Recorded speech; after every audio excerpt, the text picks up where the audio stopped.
अगर भारतीय सेना में शामिल होने का सपना है तो 2026 की आर्मी अग्निवीर भर्ती एक बहुत बड़ा मौका हो सकती है। आज हम इस पूरी प्रक्रिया को स्टेप बाय स्टेप समझेंगे ताकि मन में कोई भी सवाल बाकी ना रहे। तो आज हम क्या क्या जानने वाले हैं? सबसे पहले ये अग्निवीर का अवसर है क्या, फिर ये अग्निपथ स्कीम काम कैसे करती है, कौन कौन इसके लिए योग्य है, सिलेक्शन का पूरा रास्ता क्या है, और हाँ, सबसे जरूरी सैलरी और 4 साल बाद भविष्य की क्या संभावनाएं हैं। तो चलिए शुरू करते हैं। तो सबसे पहले बात करते हैं 2026 की अग्निवीर भर्ती की। देखिए, ये सिर्फ एक नौकरी नहीं है, ये देश की सेवा करने और साथ ही अपना करियर बनाने का एक जबरदस्त रास्ता है। और इस रास्ते पर पहला कदम है सही समय पर एक्शन लेना। इसलिए इन तारीखों पर गौर करना बहुत जरूरी है।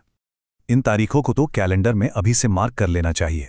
एप्लीकेशन 13 फरवरी से शुरू होंगी और 1 अप्रैल को बंद हो जाएंगी। मतलब तैयारी और अप्लाई करने के लिए करीब करीब 1.5 महीने का वक्त मिलेगा। और रिटन एग्जाम जून में होगा, तो जाहिर है तैयारी अभी से शुरू करनी होगी। अच्छा, अब ये समझते हैं कि ये भर्ती किस योजना के तहत हो रही है। अग्निपथ योजना का नाम तो काफ़ी चर्चा में रहा है, लेकिन ये असल में है क्या और ये काम कैसे करती है? चलिए इसे थोड़ा आसान भाषा में समझते हैं। तो ये अग्निपथ स्कीम आखिर है क्या? देखिए, सीधी सी बात है, ये एक ऐसी स्कीम है जो युवाओं को 4 साल के लिए हमारी आर्म्ड फोर्सेस यानी आर्मी, नेवी और एयर फोर्स में सेवा करने का मौका देती है। और जो लोग इन 4 सालों के लिए चुने जाते हैं उन्हें ही अग्निवीर कहा जाता है। तो ये एक फिक्स्ड टर्म सर्विस है।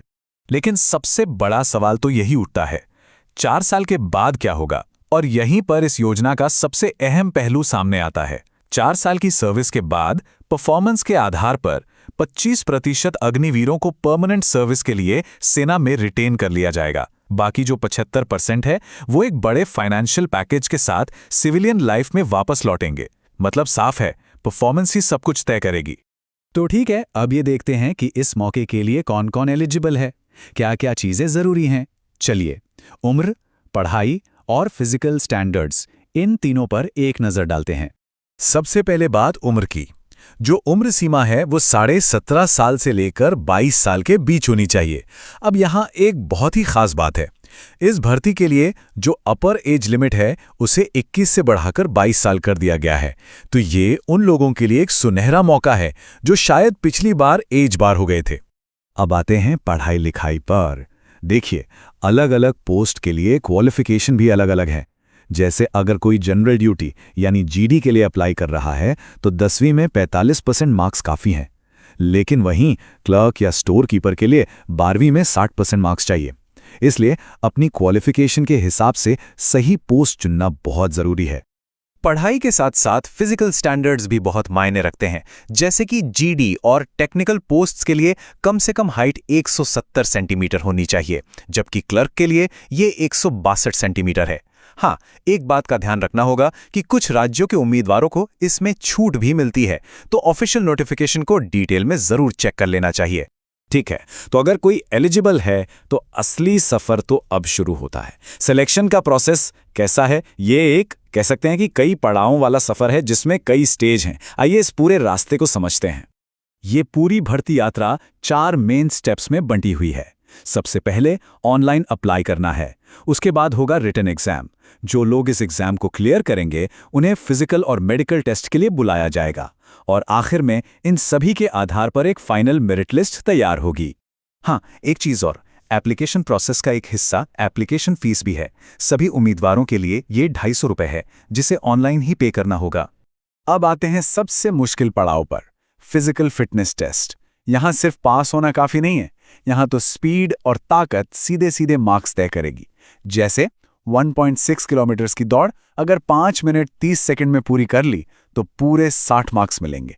यहाँ हर 1 सेकंड कीमती है, क्योंकि यही मार्क्स मेरिट लिस्ट में ऊपर या नीचे ले जा सकते हैं। दौड़ और पुलअप्स के अलावा 2 और टेस्ट होते हैं जिन्हें सिर्फ क्वालिफाई करना होता है।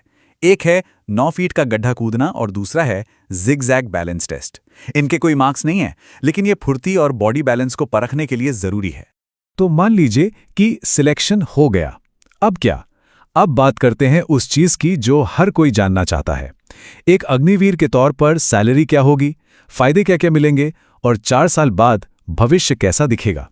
सैलरी का स्ट्रक्चर काफी सीधा है और इसमें हर साल बढ़ोतरी होती है।